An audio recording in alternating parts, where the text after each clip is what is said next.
হেমন্তের শেষ মুহূর্তে পঞ্চগড়ে তাপমাত্রা পারদ নামল ১০ ডিগ্রির ঘরে। এ তাপমাত্রায় অনুভূত হচ্ছে কনকনে শীত।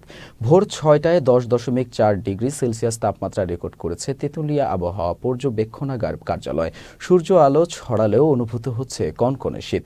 এদিকে দুদিন ধরে আকাশ পরিষ্কার থাকায় মোহনীয় সৌন্দর্য নিয়ে দৃশ্যমান হয়েছে পৃথিবীর তৃতীয় ও হিমালয়ের দ্বিতীয় পর্বতমালা কাঞ্চনজঙ্ঘা।